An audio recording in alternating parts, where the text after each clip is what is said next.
and briefed Minister of Public Security Kemraj Ramjatan and him, that's Trotman, on gold smuggling. The team also interacted with other agencies such as OCCULT. According to the minister, the points of entry and exit as well as the quantities were garnered from the briefing given by the U.S. team. So he is saying the U.S. team told them in 2016 that 15,000 ounces of gold was leaving Guyana per week. Now, if you multiply 15,000 ounces of gold per week, you will come up to that all the assets associated with the Mohameds that are in the U.S. are seized. They are frozen, right? Not seized, frozen. People who have assets for them, those assets are frozen too. And then they go on to say that you cannot do any business. Anybody, well, they say you can, but if you do business with them, you risk the chance of being sanctioned as well. Smuggle, based on what Trotman is saying, per year, not over five years period, twice as much smuggled per year in 2016. So it is not a new issue. We never saw the individuals who were identified based on the Starbuck News story. They never got that. But we know for sure that the team came here and met with them because this is what he said. And he said that they were given the quantities as to how much was exported. The highest money laundering threats in Guyana. Listen to what the Attorney General said, Anil Nandlal and the President, and them asking the U.S. information. Nandlal says so therefore he get information. How did he make such a statement? He said in January of this year, Attorney General Anil Nandlal SC noted that gold smuggling was one of the highest money laundering threats in Guyana, which was flagged by the Second Money Laundering and Terrorist Financial Action Task, the Financial National Risk Assessment in 2022. This was flagged in 2022.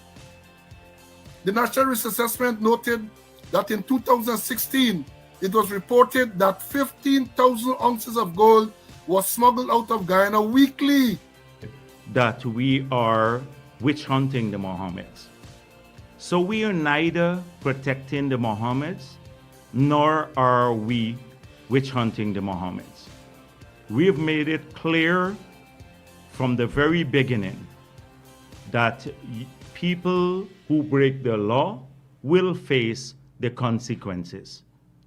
And therefore, if the Mohammeds break the law, they will face the consequences. But they have, as Guyanese citizens, a right to due process too, like any other citizen. You were controlling, doing all the corruption and all kind of thing there. But getting back to this, the Starbuck News thing, they say the smuggling was made possible because the customs and other gold board documents were recycled along with seals. Hundreds of millions of dollars of profits were being made but little to Guyana.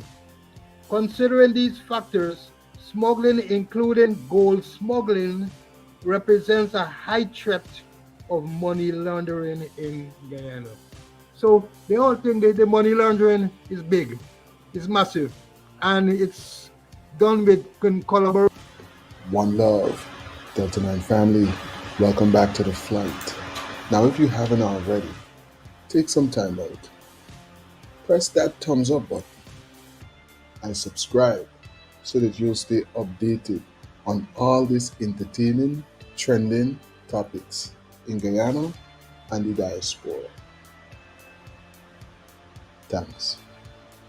Since that statement was issued by the U.S. government, the government of Guyana immediately responded by asking the Mae Thomas, the permanent secretary of the Ministry of Labor, to proceed on leave.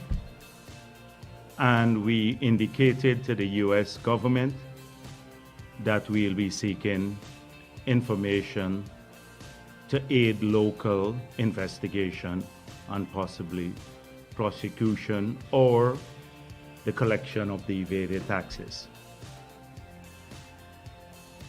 So we responded immediately, and I'll tell you what has happened since then.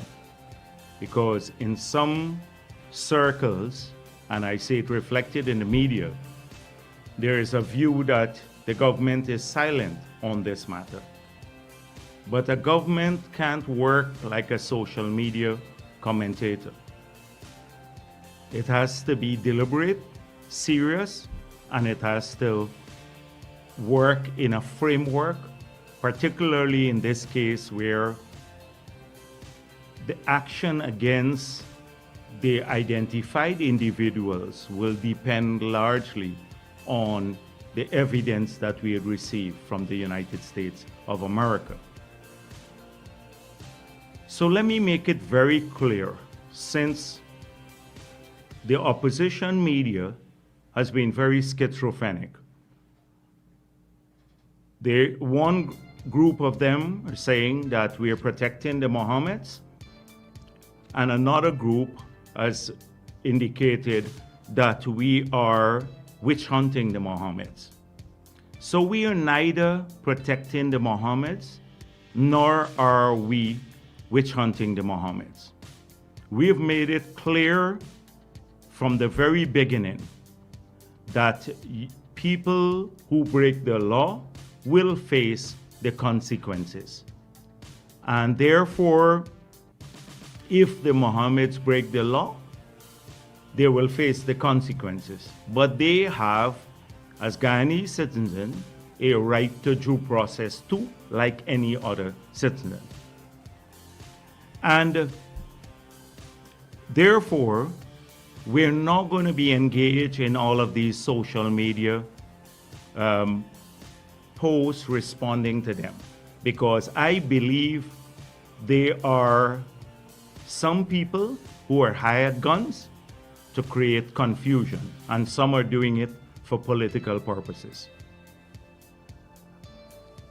We intend to fully investigate this matter.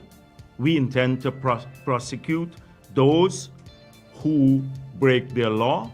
We will work in full partnership with the US government. We value that partnership. Since this government has taken office, we've strengthened our partnership in the defense sector, in the law enforcement sector, in the drug fighting, the narcotics fighting sector. Even now, this week, we have a visit from the United States, a senior official from the US, to talk about strengthening some of these bodies. So we have had a good track record on this issue. So I made it clear, we value the partnership between the United States with the government of Guyana and the United States of America. The issue of gold smuggling is not a new issue to Guyana. The Starbuck News, in their article, mentioned the risk assessment that was done for our compliance on the Money Laundering Act. And it rightfully identified gold smuggling as one of the key risks for money laundering. And in that article today, it mentioned a 2016 report that came to the government of Guyana identifying individuals who may have been taking gold into the United States of America illegally. And it said that this report was shared with the government at that time. We never saw that report. Up to today, I asked Mr. Mackenzie, the PS of the Ministry of Natural Resources. He said he never saw the report, nor did Ms. Thompson from the Gold Board. But we know the report came. And why do we know that there was this report? Because in a Starbuck News story in 2016, January 6, 2016, Mr. Trotman had this to say, the Minister Trotman at that time. He said, I believe we're losing about 50 something to 60% of our production from smuggling. Trotman told reporters at a press conference today at the Cara Lodge. He said, based on reports, it is assumed that approximately 15,000 ounces of gold is leaving Guyana per week. He said that the gold is going to Brazil, Suriname, and is being landed at the Miami International Airport and JFK Airport in the US, and even as far as Europe and the Middle East. If priced at $1,000 per ounce, now it's $2,000, it would mean around $3 billion would be leaving the country every week. This is Trotman speaking in 2016, January 2016. Trotman disclosed that a team from the U.S. Federal Bureau of Investigation and Homeland Security visited last year, and that was in 2015, and briefed Minister of Public Security Kemraj Ramjatan and him, that's Trotman, on gold smuggling. The team also interacted with other agencies such as OCCULT. According to the minister, the points of entry and exit as well as the quantities were garnered from the briefing given by the U.S. team. So he is saying the U.S. team told them in 2016 that 15,000 ounces of gold was leaving Guyana per week. Now, if you multiply 15,000 ounces of gold per week, you will come up to, in a year, by 52 weeks in the year, you will come up to 780,000 ounces per year.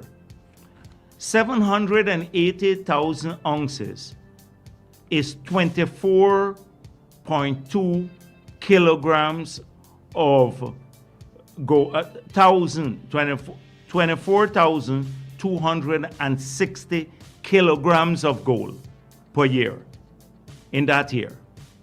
In 2016, 24,260 kilograms of gold, Trotman is saying, was smuggled out.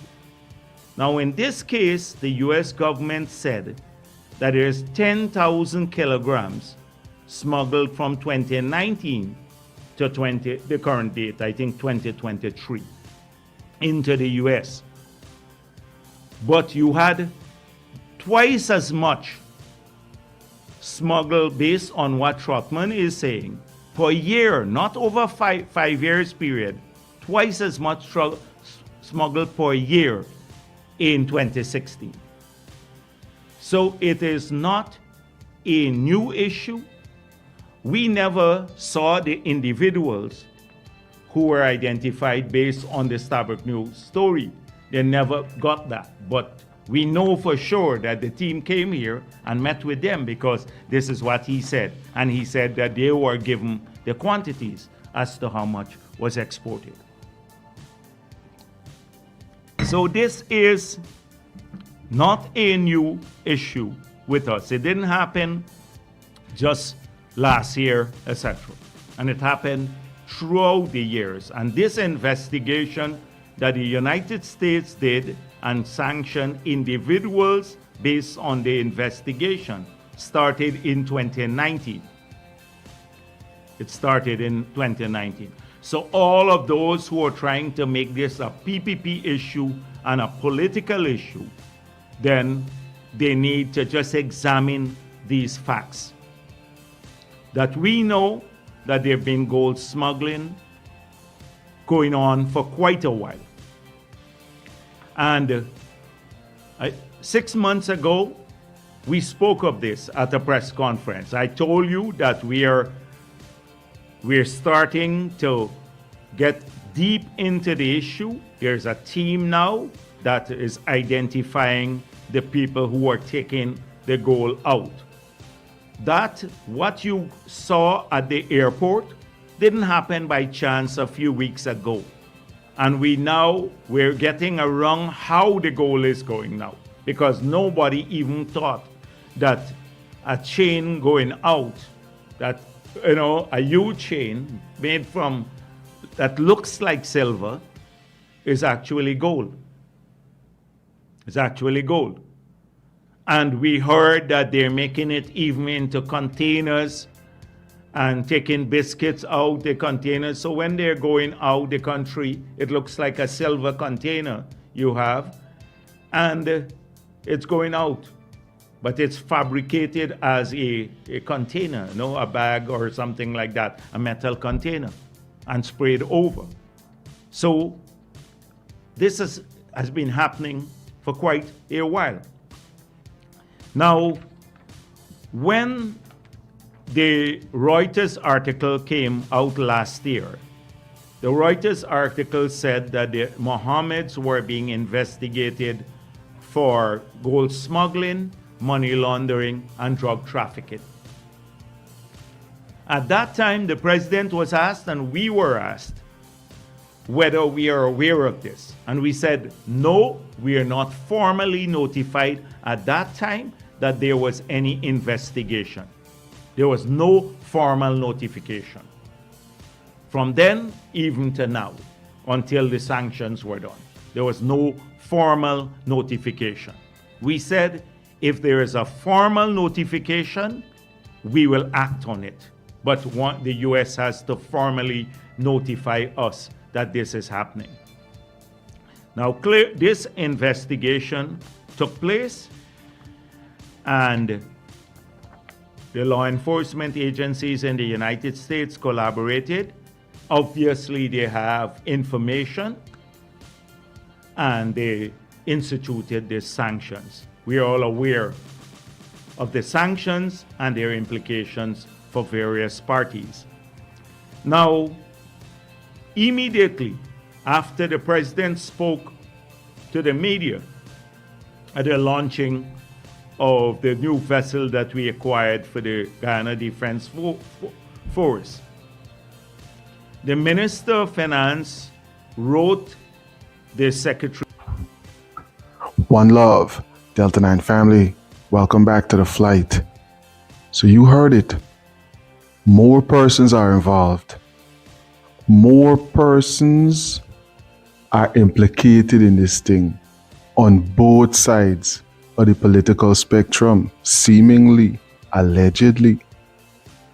Now, we gotta ask ourselves, what kind of authority, what kind of power exists that would make a head of state, the youngest head of state in the history of the Caribbean, shift blame so quickly, to make him transfer responsibility so neatly, allegedly, to Ramjatan and others? Look, this investigation started from way before. This didn't start with we. This gold smuggling thing is not nothing new to Guyana. This going on for a while. So these sanctions that coming down, the investigation started before we was in government. Allegedly, even though we were in government for the longest time in the last 30 years. How long was this investigation going on for? You understand? How long was these dealings going on for? Forget the investigation. There's so many things one can analyze from what was said right there. There's so much going on the ground in Guyana that we need to stay abreast with and up to date with. Look how much money is being plundered out of that country. Look how much money, billions and billions of dollars, people just digging it out of wherever they dig it out of, allegedly, and selling it wherever they want to sell it, allegedly. No taxes, nothing to come back to the youth. Nothing, well, allegedly, the handouts. And how disrespectful is that if those allegations are true? How disrespectful is that? It's like if a person walk in your shop, take your goods them, sell it, make a big profit, and then coming back, and when you can't afford it, they say, hey, buy lunch for you cheering them today. How would you feel? If you don't understand it, then there's how the persons that are outraged about what's going on here in these allegations, that's how some of them might feel. Because them type of thing there means that a lot of persons are implicated in what's going on with that if those allegations are true. And most times when the US step with allegations with those far-reaching implications, meaning they're going for executive orders to deal with certain things, it means that the evidence, more than, we say, 7 times out of 10, is already there. And if that's the case, then that's a travesty, and that's terrible. That's terrible. You hear the amount of money that alleged poor country was just plundered of. That's why you got to stay abreast with the headlines and what's going on the ground around you. Because if you're not, then look how much things is getting taken away from your vicinity, and people are getting wealthy off of it, while you barely grabbing and don't even know what's going on around here, because you oblivious. If you haven't already, buddy, thumbs up this content, that everyone can stay updated with every single thing that's trending in Guyana and the diaspora, because these is the things that they're gonna want to sweep under the rug. I know you check out other platforms, and you know other platform bringing you both sides. Somebody might got a preference for one side, and they're gonna speak on that side, and another person is gonna give you the other side. But guess what? Delta 9 Media, we're gonna keep it neutral, and we're gonna make sure that you have an opportunity to hear both sides of what's going on, so that you, the most important person on the channel, you can stay abreast with what's going on. Because if you don't stay abreast with what's going on, there's one less person that can do something about the very important headlines that we present on this channel. So if you haven't already, please thumbs up the content and boost it in the algorithm. Now the top cop is gonna lend us his years of experience on this matter that's going on right here. He's gonna let us understand some of the implications that could come down the line from sanctions like these. Now, this type of experience is very, very valuable when it comes to analyzing these type of incidents, because this is a person that would have worked with some of these same international law enforcement departments. See, he kind of know how this flow and how things just go down. So we're going to hear directly from him right now. We're going to get his insights, top cop slow, as to what's going on with these sanctions that just came down on Mae and the Mohameds. The custom said it repeatedly. In all of these organizations, whether it's GRA, the Guyana Revenue Authority, the Guyana Police Force, the custom, the CANU and all of those places, they have honest people involved. There are people there who are dedicated and honest people. But the system, when you have one or two honest people and the system is corrupt, it is difficult for them to remain above the fray. I know from personal experience, I know, because when I stood up to Gadraj and Jack Dio when he was president in an incident in Bobby's, they want to crucify me. They attempted to move me out of the force because I intervened appropriately in a matter. Tell the minister, sorry, sir, this gun cannot be returned to this man at this stage. The investigation has not progressed to this place. Move. Let her move me up the force. I had to go to court to challenge that. And since then, I have been in Jack Dio's site and I have been in the other's site as well. Look again, 2020, President wanted me to get involved in a corrupt process promoting people. I was chairman of the Police Service Commission and I resisted. Criminal charges, trumped up criminal charges, still dragging through the court. So I'm saying this to say that even when you have people of strong morals, they can be corrupted. In my case, I decided according to the Guyanese, I am Deso. I have never been involved in any corrupt activity, and Jack Dio didn't get me involved, Irfan Ali didn't get me involved, nobody gonna get me involved in any corrupt. It's your upbringing. It's your upbringing. And don't tell me about people come now and then pressure can be applied, but a lot of people I know when pressure applied decide to walk. Decide, no, I'm not gonna get involved in that. They walk. I suspect that many of them now who are involved wished that they not get involved following the sanction because they know they coming. Let me bring in Mr. Conway to deal, and then we're gonna move on. CC? Yeah, well said. And just getting back to this senior officer who laundering them or attempting to launder the money. You know what they're calling him now? They're calling him the bank. And a recent check revealed that for months, several months, he has not touched his salary. You know, the police money paying to the bank. For several months, he has not touched his salary. And he and another one, they're calling them the duets. And the duets running things, the duet controlling, doing all the corruption and all kind of thing there. But getting back to this, the Stabrook News thing, they say the smuggling was made possible because the customs and other gold board documents were recycled along with seals. Hundreds of millions of dollars of profits were being made but little to Guyana. Considering these factors, smuggling, including gold smuggling, represents a high threat of money laundering in Guyana.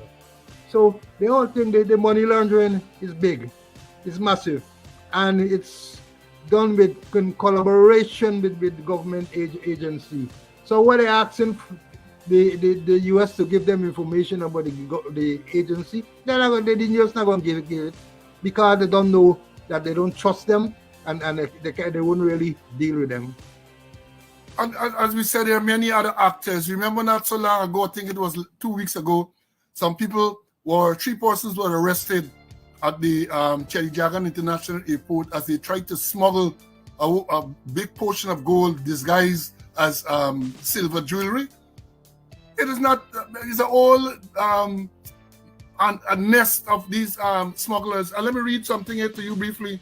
In January, this is what year, we talk about 2024. In January this year, Attorney General Anil Nandlal, SC, noted that gold smuggling was one of the highest money laundering threats in Guyana. Listen to what the Attorney General said, Anil Nandlal and the President, and them asking the US information. Nandlal says so therefore he get information. How did he make such a statement? He said in January of this year, Attorney General Anil Nandlal SC noted that gold smuggling was one of the highest money laundering threats in Guyana, which was flagged by the Second Money Laundering and Terrorist Financial Action Task, the Financial National Risk Assessment in 2022. This was flagged in 2022. The National Risk Assessment noted that in 2016, it was reported that 15,000 ounces of gold was smuggled out of Guyana weekly. while in 2017 a major gold smuggling racket was unearthed through the U.S. Federal Bureau of Investigations, FBI, which provided Guyanese authorities with a list of persons who had taken gold to the JFK Airport, New York, and declaring it there. What are you asking about? This information was provided. Let me repeat what this is saying. The National Risk Assessment noted that in 2016, it reported that 15,000 ounces of gold was smuggled out of Guyana weekly, while in 2017, a major gold smuggling racket was unearthed through the U.S. Federal Bureau of Investigation, FBI, which provided Guyana's authorities with a list of persons who had taken gold to the JFK Airport. Now, I'll tell you, well, they weren't in government then. And I'm going to say to you, in the counter to that, the thing couldn't start then. It started a long time and continued through these administrations. It continued. And don't forget that not so long ago, let me give you the correct time. In 2012, 476 pounds of gold believed to have originated from Guyana was stolen from a Guyanese fishing boat, Summer Bliss, which was docked in the Dutch Caribbean island of Curacao. Based on information this newspaper received, the vessel was on its way to Miami, but made a stop in Curacao. The gold was valued approximately $11.5 million US. But I don't know what they're coming to tell you, but they want information. The information is there. I know they're quick to say, well, the previous government did not act on it, but you have not acted on it before. You have not acted on it now, to the point where government officials, because in those days they never named government officials, so even if government officials were involved, they weren't named. Now they're saying government officials, and they're naming the permanent secretary as one of those officials. And I'm not, I'll tell you, statement analysis. They didn't say a government official. It wasn't singular. It is plural. Government officials, more than one. Some more to come, more than one involved in this corrupt process. They're smuggling gold, they're laundering money, they're doing all sorts of things. And let me let you know that policemen are considered to be government officials who are at a senior level. They're more smuggling money. Wait, sit back, watch the ride. The money laundering. And again, in this period of time, the Mohameds are alleged to have deprived the Guyana Treasury of $50 million US, 10 billion Guyana dollars. 10 billion. Imagine what you could have done with that in terms of salaries to public servants, in terms of including teachers and all of those people. And now that the teachers are in strike, they don't want to give them. And the thing is continuing because, as we say only recently, 2 weeks ago, people were caught smuggling gold out of the country. That is the thing. And let me talk a little bit before I bring in Mr. Conway again about this sanction. My understanding that based on the sanction, and when you read what the Treasury Department is saying, that all the assets associated with the Mohameds that are in the U.S. are seized.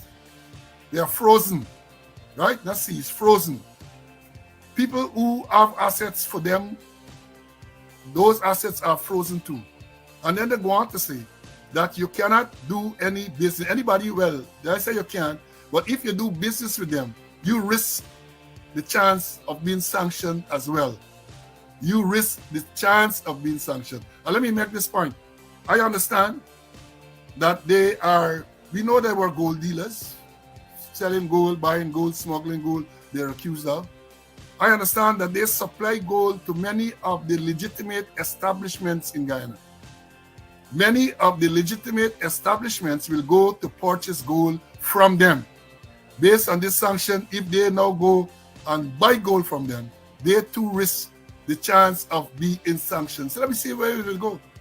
And remember, they go on to say, and this somebody commented yesterday, they also met about banks doing business with them globally.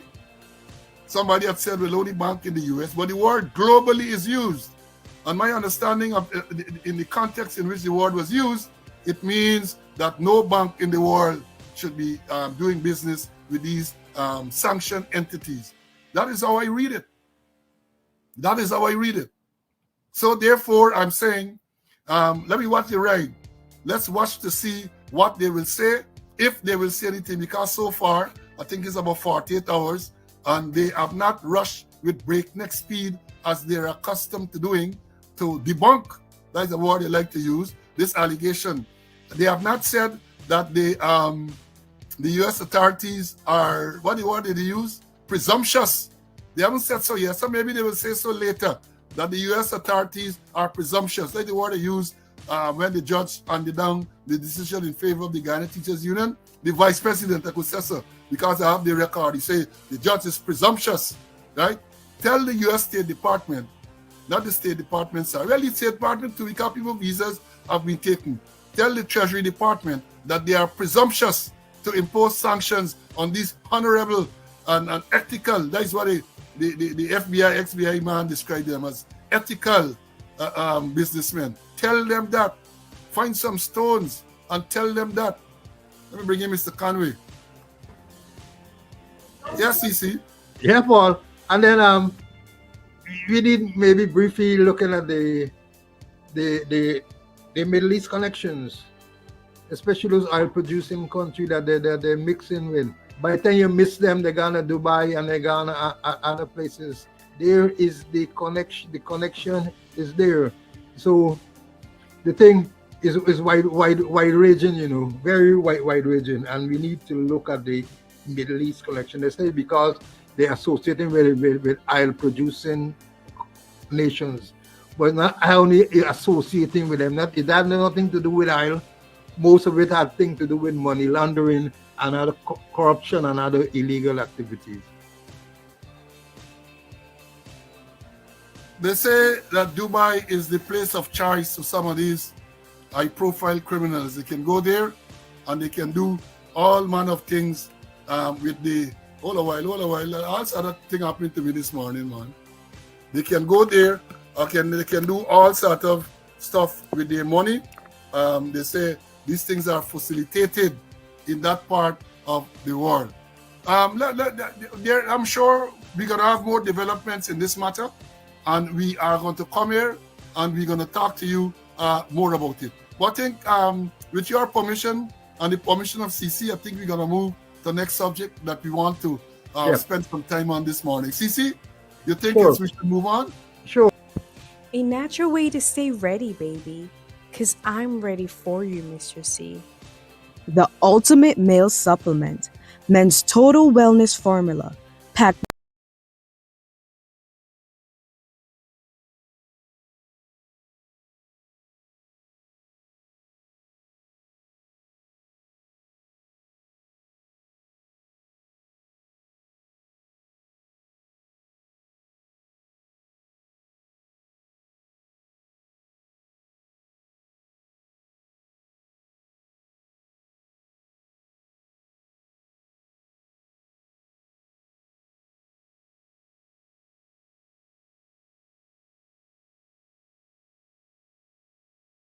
by Mr. Law. The recent sanctions related to PUP-linked corruption are further confirmation of the corruption at the highest levels of the PUP.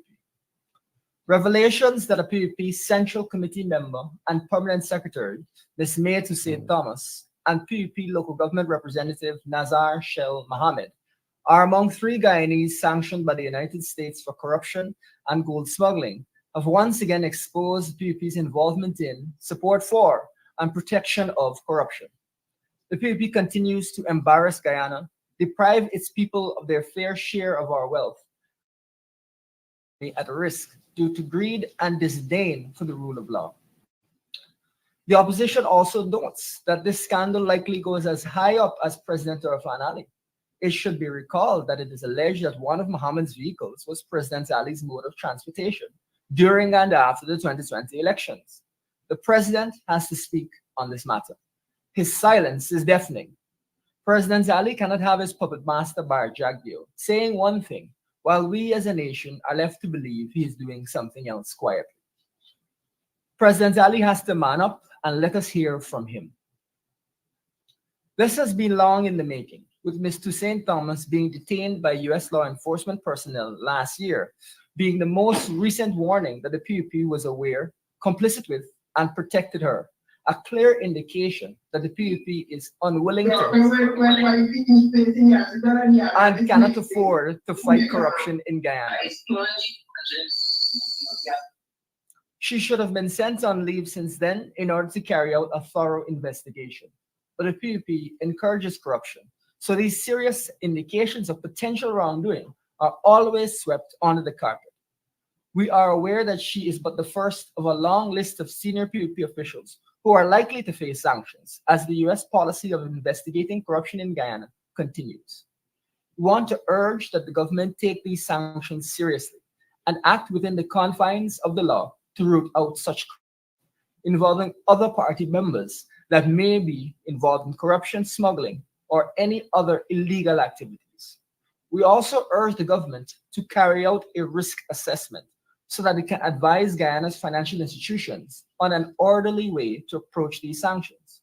The PUP, through negligence and further corruption, must not turn its face from a threat to the entire local financial system.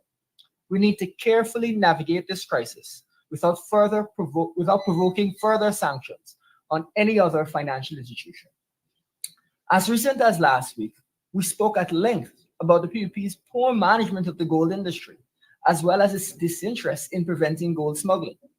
The United States is alleging that a major factor which has resulted in Guyana's anemic gold declaration figures for the last several years is gold smuggling. The PUP has allowed gold smuggling to undermine our revenue, diverting money from education, healthcare, and other critical areas to enrich their elite friends, family, and favorites.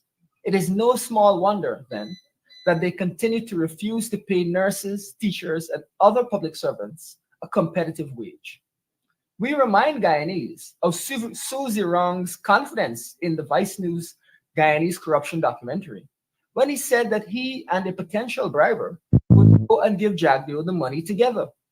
At his press conference this week, Jagdeo claimed that the PUP does not engage in quid pro quos, but Guyanese now have every right to conclude that the PUP has been regularly receiving bribes, so that it looks the other way when it comes to gold smuggling.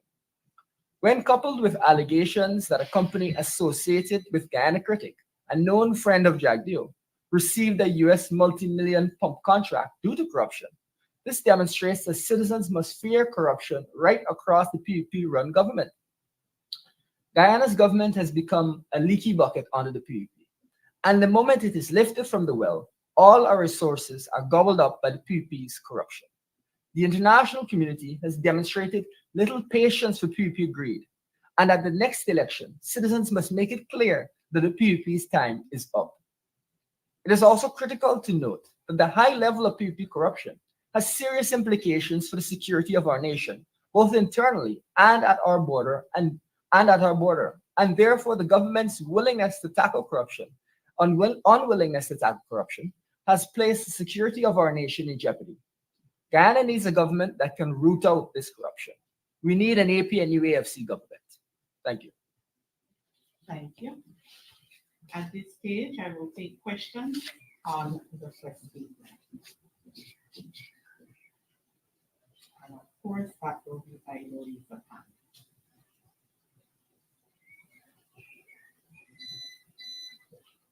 Good morning. You can go ahead, Mr. Harris. Okay.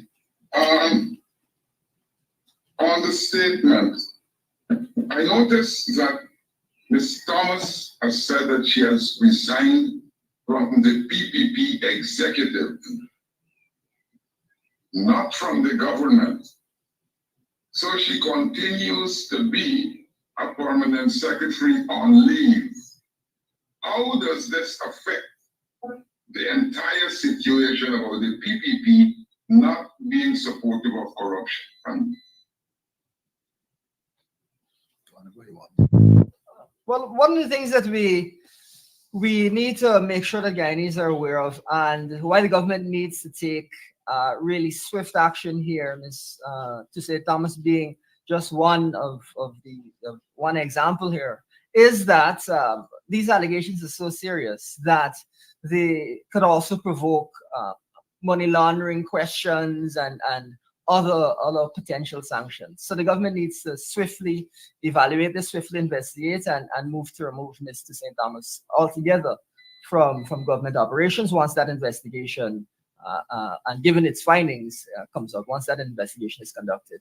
But really what it also shows is that the PUP is really complicit in these types of activities, and that they are fostering these types of activities, or at least that is what the U.S. government is saying, because, of course, as we pointed out in the statement, it should never have come to this stage, and we should already have seen Mr. St. Thomas leave the public service in Guyana. But it should be added that one expects the government to seek to protect the permanent secretary because the government itself is corrupt. If this government was a government interested in dealing with corruption, Barajaglia would have gone a long time, because the Vice News documentary in itself raised serious questions. And so I think they're in a situation where they have to protect each other. And so one understands why the permanent secretary is still there. Thank you. Follow up. Go ahead. Now, Mr. Jagdeo says that everyone is entitled to a fair hearing. And that's an interesting position. In short, he's saying you're innocent until proven guilty. And I noticed that the GRA has written to the US seeking a lot of information, things like bank statements and all manner of things.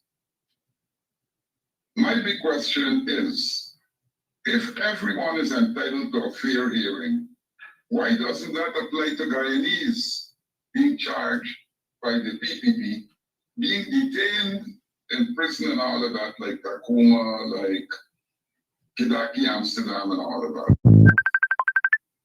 The government is selective in the use of the law. The government abuses the law. The fact that the government think it has the right to pick up people and incarcerate them for 72 hours without any reasonable suspicion of a crime tells you the mindset of the People's Progressive Party government.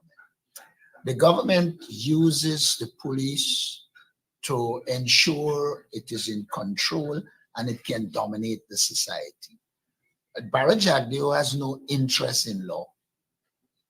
He uses these concepts conveniently. And therefore, I would not worry too much with what Barajaglia says. And he's the kind of barefaced person who would say two different things on the same issue. Like when he said when he was in opposition, we need biometrics and a clean voters list. And then after, he doesn't see the need for it. He's that kind of, look, there aren't superlatives to describe this chap. Thank you. Questions on the press statement?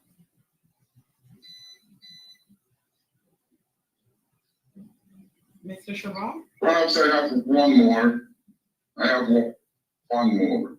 Oh. Has the party analyzed the statement from the US government? And can one expect sealed indictments or further indictments? We have analyzed it, but I wouldn't want to go to say we will have sealed indictments or we don't. Look, the United States pursues its interests. If they're going to have indictments, it's going to be dependent on if they have other fish they want to catch, etc. So how they move will be based on the information at their disposal. Unfortunately, we don't have the information that they have at their disposal, and I wouldn't run down the road of speculating. But what I can say to you, the average Guyanese out there knows that the entire government is corrupt, and if they're dealing with corruption, we might not have a government shortly. And Adam, the other thing that we have to note here is that it is perfectly legitimate for local authorities to ask for the evidence, use that evidence to prosecute the permanent secretary if indeed she is guilty. So that is available. It is alleged by the United States that she's engaged in a form of procurement fraud, engaged in ensuring that a certain party was able to get contracts. That's one of the clear allegations. So the government is perfectly in a position to request that evidence and to make use of it if it has an interest in addressing corruption. What has happened is the government has allowed its fondness for corruption to escalate to the point that the country is now facing a sanctions threat, and our institutions, our financial institutions, need to be very thoughtful in how they approach this going forward and very ordered so that we don't end up escalating the situation. Thank you. Questions on the first statement? Mr. Dr. Sir, to what extent do you believe, though, that a press statement is sufficient for any action to be taken against any official by any government, whether it be this one or another one or in any country? Well, I didn't suggest at any stage that a press statement is enough. What I have seen is that the United States has indicated that they have evidence and they have acted in keeping with the evidence they have. I would assume that the government, if it is a responsible government, will engage the United States, get the evidence, and then act. Well, what right now today is we've seen, for instance, the government sending Ms. Thomas and leave. We're also seeing that Mr. Mohamed's license has been revoked. So I'm wondering, where do you think that actions by government or a state should be taken solely on the basis of a press statement, given the fact also in the current situation where the government says it has never been informed about any investigation? Look, the government is. And they're now asking, I didn't hear that. They're now what? Breaking up, Mr. Shabral. And they're now asking for the United States to provide evidence, even after revoking the license, and in the case of Ms. St. Thomas, suspending her. It is just a manifestation of the incompetence of the government. On the one hand, Jack, they were saying that you need evidence, etc., and that somebody is assumed to be innocent until proven guilty, and in the same, he took some action. Look, I think Jack is trying to cover his own tracks. He's trying to appear to want to deal with the issue, but is well aware that it is difficult for them to deal with the issue because to the highest level of the PPP government, they have been involved in corruption. Thank you. All right, at this stage, I'll open the floor for any other questions. Mr. Norton, then Shabral again, Demarawe. Sir, can you say whether the captain of the North American region has resigned from the PNC and has requested a refund of our membership dues? That's my first question. And secondly, will Mr. Chairman be removed or asked to resign as Congress administrator and de facto head of the accreditation committee in light of concerns about bias in favor of you, Mr. Norton? On the first question, I know of no resignation by Mrs. Stappen. As it relates to Sherwin Benjamin, as far as I'm aware, Sherwin Benjamin is a member of our party, like the previous person that was head of accreditation, Marty Domingo, has been my friend, and we continue to engage until now. Vincent Alexander has been my friend over the years, and I know all of them operated in a very impartial way. And I think it will be difficult to find PNC persons who aren't my friend if I'm a proper leader. And many of them are my friends. So I don't see the basis for the removal of Sherwin Benjamin. Sherwin Benjamin has served this party, he's committed to this party. The only condition I know it is placed when it comes to accreditation is that the person who is in charge of accreditation should not be contesting in the election, and Sherwin is not contesting in the election. Some there are who mix up nomination and contesting. Once you're a member, you could be nominated, but then you have to decline to contest, and that would put you in good stead. But mind you, you know, a lot of what you're hearing here is a response to the overwhelming nomination of Aubrey Norton as leader. It has nothing to do with bias, etc. Thank you. Mr. Shabab, I'm seeing that you're speaking, but you can't hear anything. Recording in progress. Mr. Norton, are you here? Yes, Now, I'm yes, hearing you now now. we're hearing you. Oh, yeah. Just reconfirm, were you told by Mr. Benjamin that you will not be accepting the nomination for the position which he's been nominated?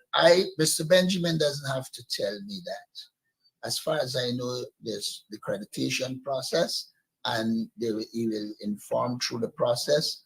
But I can say this to you, Mr. Benjamin is a member of the executive, and he doesn't have to contest to be on the executive because he's elected at the regional level and he's the regional rep on the executive. But he has said nothing to me on this matter. In fact, I have sought to engage him minimally at this stage. Thank you. Any other questions?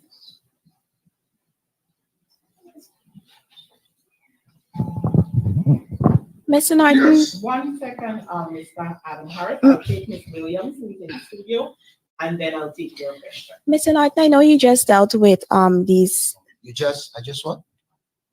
I know you just dealt with the whole rambling about procedural irregularities. However, I know that you said social media can't win elections, and with Congress being month end, could you the measures that the party is taking to ensure that there is fair and credible elections and we don't hear these type of things at the end of the month? That is not the task for me as leader. That is the task for the accreditation and the returning office. And when the time comes, they will do it. All right, I'll take the question from Mr. Adam Harris.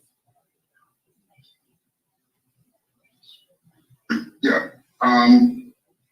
My question, sir. What is the relationship between you, Mr. Ford, and Mrs. Walton Desir at this time? We are all members of parliament as far as I know.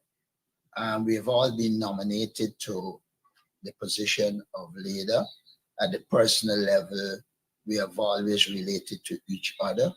I have made it very clear to all the persons around me that there should be no character assassination or attacks on people's character. I saw a promotion, I would want to call it, or a post, which I believe was generated by the PPP, and they put my name as if it came from us, and I made it very, very clear.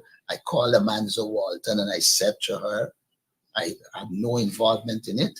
I will not do that. And this is not my first campaign. Those who remember the campaign against with Van West Charles and Joe Harmon, I never attacked anyone personally. It is not my intention to attack it. And I think as party comrades, the relation is just that, members of the party in relation with each other. Thank you. Mr. Norton, I want to bring you back to the entire scenario about APNU hosting its elections and the PNC saying that it's null and void. With this sort of division within the opposition camp, do you believe that the opposition has a chance of governing Guyana if it can't even unite its own party?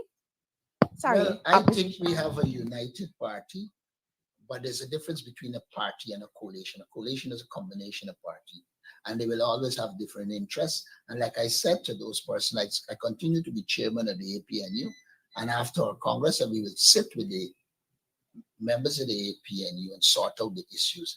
I do believe that we will govern Guyana and govern it better than the PPP. That's not a hard work. All you have to do is not be corrupt.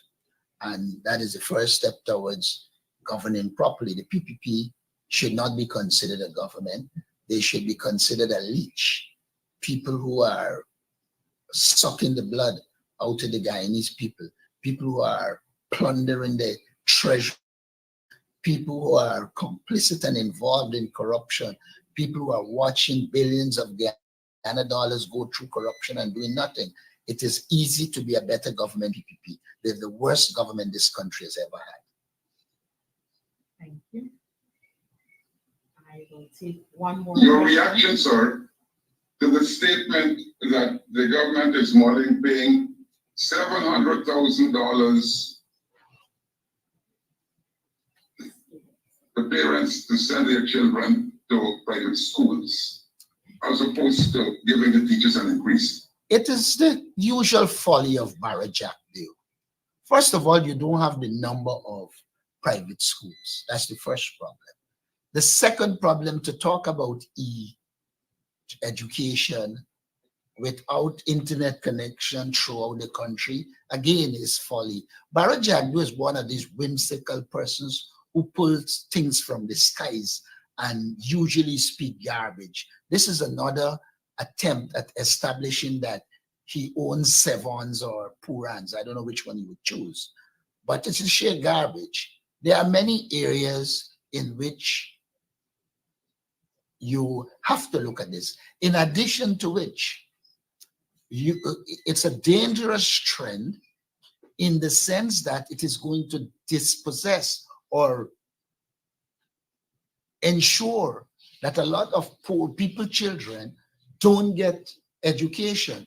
If you giving people who don't have resources to live money for their child to go to school, is a problem. Additionally, the Constitution of Guyana guarantees the people a right to free education.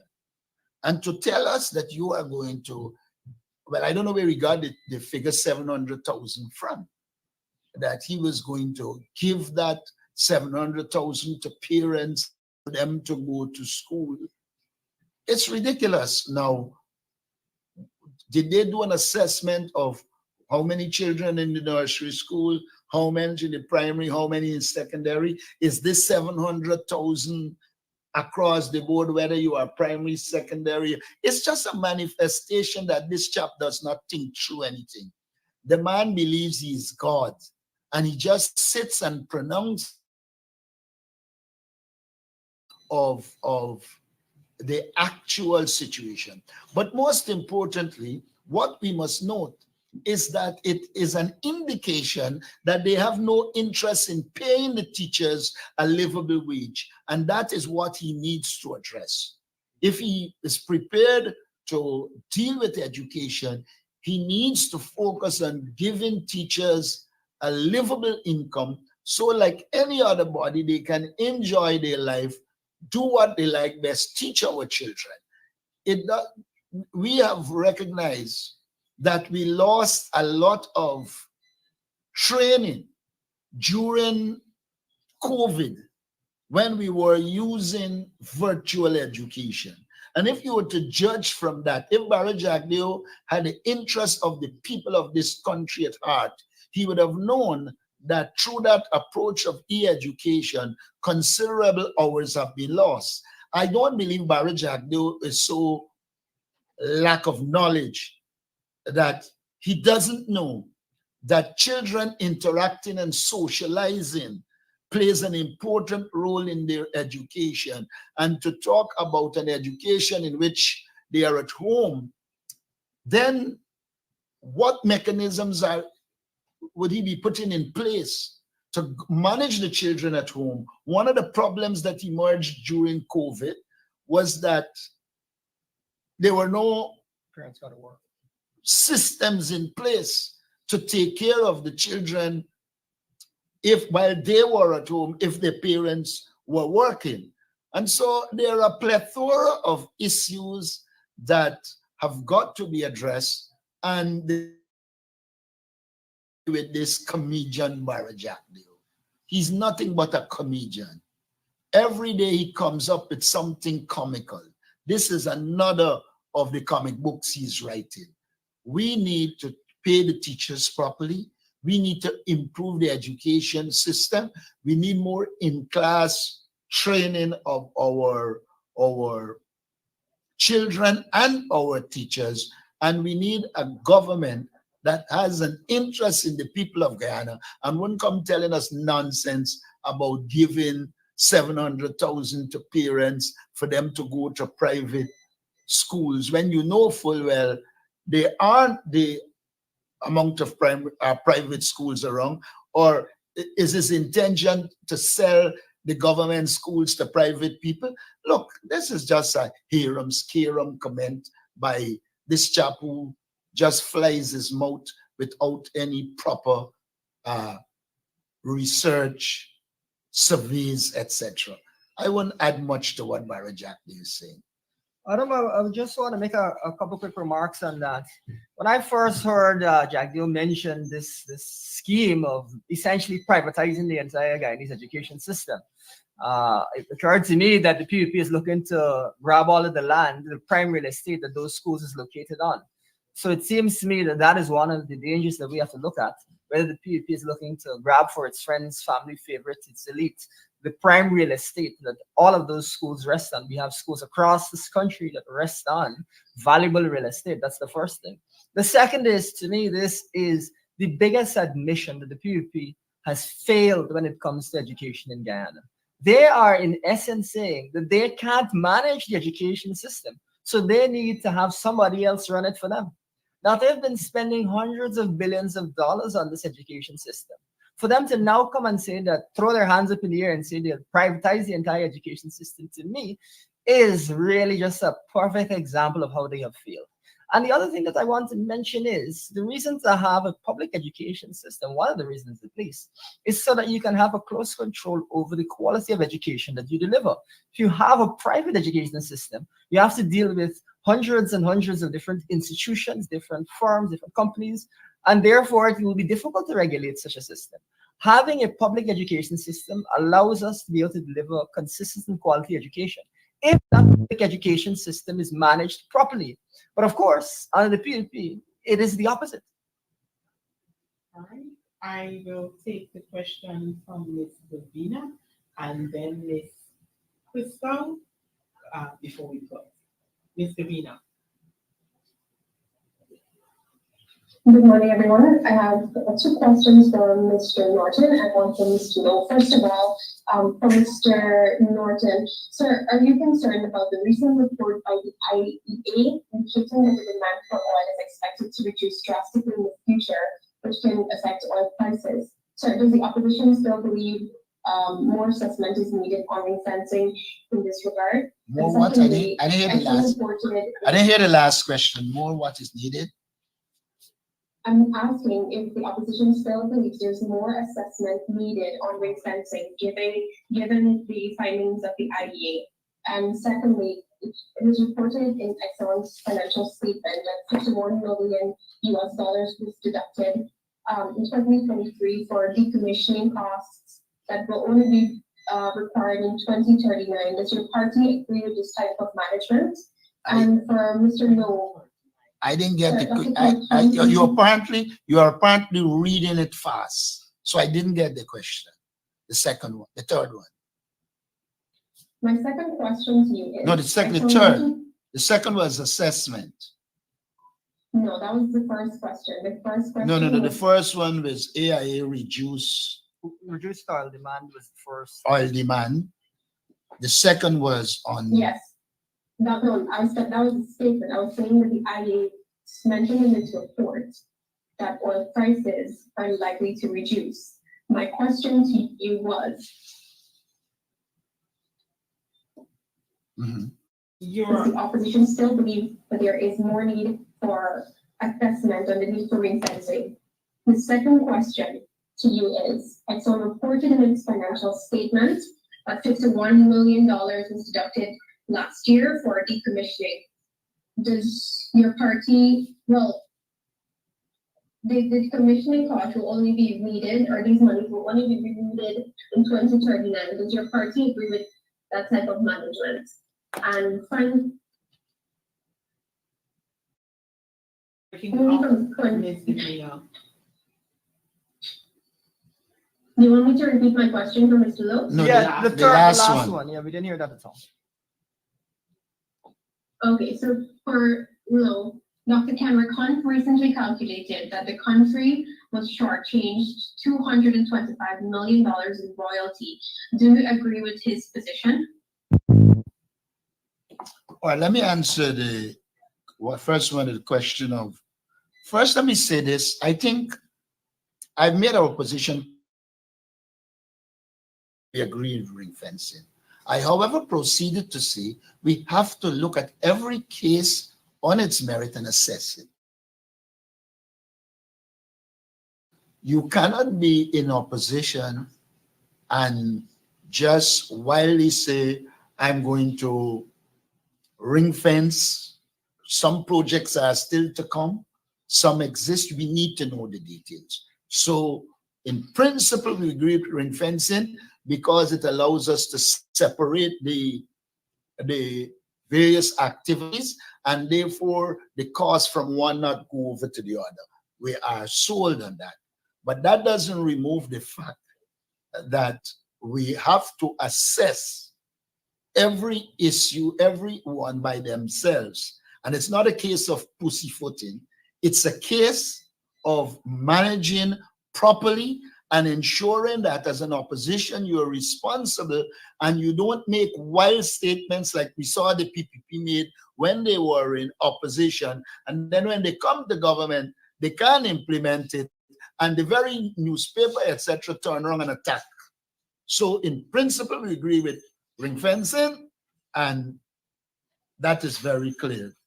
I do not believe that is the right form of governance in terms of the deduction you talk about. We have always said that we will govern the industry in a much better fashion, and we will not condone that kind of activity. On the note of Mr. Hunt's calculations, there's often a bit of a timing delay with the delivery of royalty. That is something that we've noted from as royalty is not delivered basically as soon as revenues are earned. So it is natural that there would be slight fluctuations in the exact amount of royalty. However, that would have to be reconciled over multiple years so as to ensure that Guyana has received the appropriate level of royalty. I did a reconciliation a little while ago that indicated that the royalty was appropriate. So that, I would periodically, I would do that review. The next thing that I did want to make mention of, even I think it's one thing that is unfortunately going on in the radar when we talk about ring fencing, which of course we said we understand and we agree in principle has its benefits. But ring fencing will also require very significant additional auditing. And there is no universe in which under the PUP, any kind of ring fencing can succeed. Because as it stands, the auditing that the PUP is engaging in misses or they ignore significant questions. They hide dozens of pages of audits, and ring fencing will require you to be very clear as to what these costs are for. So what will happen on the PUP is they will dock the pages from the audit that include the ring fencing provisions and how that's been dealt with. The only people who can effectively implement, effectively govern the oil and gas industry in Guyana, that is the coalition. The government has demonstrated a total inability or unwillingness to engage in the proper running of this industry. And so we can't even have a conversation about ring fencing so long as the PUP is in office, because that will not succeed. I think we also need to recognize, and I've been making this point, at this stage, we need to put a lot of resources into training people so that we can monitor, we can evaluate, and we can audit. If you can't do that, I don't think you're going to be able to do anything of consequence, because you have a profit sharing agreement. And what you need to be able to do is to tie down the details of the spending so that you can audit and ensure you get the profits you're entitled to. So I think we need to focus a little more on that. And so by the time we get to ring fencing, we have the technical and other capabilities. Is wanting to shout ring fencing, ring fencing, ring fencing, and then you don't develop the professional competence for, even if you ring fence, audit and know what is happening. Thank you. Ms. Crystal, are you still asking a question? I guess not. No, ma'am. All right. Thank you so much. With that being said, I want to thank Hello. Mr. Shabral. Yes, ma'am. Mr. Very quickly, what is your response to claims by the Ford campaign? What's my response to what? You're breaking up, Mr. Shabral. Their claims. Okay, I'll try to go into it slowly. Seems there's a bandwidth problem. What is your response to claims by the Ford campaign that numerous group chairs and regional persons made nominations without recently as Sunday, June 2. Mr. And this goes back Shabral, You need to go it over. You broke up right through. all we heard it was that you're saying that their claims something about group chairmen. That's all we heard. Or can I be allowed to repeat? Numerous group chairs and regional chairpersons made nominations without proper authorization from the respective groups they represented. And B, new groups were formed as recently as Sunday, June 2. And there were also the merchant groups in regions 2, 4, 5, and 6, and the East Coast and East Bank of Demerara. Let me start with the last one. It is normal in this party for groups to be merged. It has happened all over the years. It happened in the last election when I was involved, where at the Kendrin, they merged two. In one case, they divided groups. And in some cases, they merge groups. It has always happened in the party based on the situation. Now, let me go to nomination. I think sometimes people don't understand the nomination process in this party. The party groups, they meet or round robin, and they identify, one, the candidates they want to support, and two, the delegates for the Congress. So far, I have been hearing all of these comments, but there has been the provision of no group, evidence by that any group violated the Constitution. And there is one possible violation, which I don't want to put in the public domain, and it came essentially from a nomination for Roysdale Ford, but I do not think we need to make an issue over that. We will ensure that the party Congress has its proper systems in place, and that in the final analysis, we have an open and transparent elections. You would have seen, you didn't know when the people get nominated and who got nominated. But in our case, it was in the public domain. The cameras were on us. We didn't prevent the press from coming. And so everything was done in the public view. As far as the party is concerned, we will meet as an executive shortly. And if there are concerns to be raised, we will address them at the level of the executive. Mr. Norton, you didn't address the element of the establishment of new groups within a short space of period. And the question of proper authorization from the respective groups. I addressed the last one. There has been no new, look, first of all, you can form new groups anytime. What you cannot do is from those new groups, use people as delegates or nominees who have not been in the party a year. For instance, if party comrades were, say, in Grove, all about the place, and they want to come together and form a group in Sapphire, it will be a new group, but it is with membership that has been in the party over the 1 year period. So I wanted to make that clear. But I do not know of any new group that was recently formed in the party that did nomination. All the groups that did nomination are either old groups in the party as well as groups that have been merged, which has always happened in the party. And the nominations were legitimate. And I'm glad that you feel free to ask questions on our electoral process. I also hope you do it for all political parties. Once information becomes available, sir. Thank you. All right, at this time, I want to thank our viewing audience for joining today's presser, and of course, our media personnel who would have participated in today's press conference. We do hope you have a wonderful afternoon and weekend.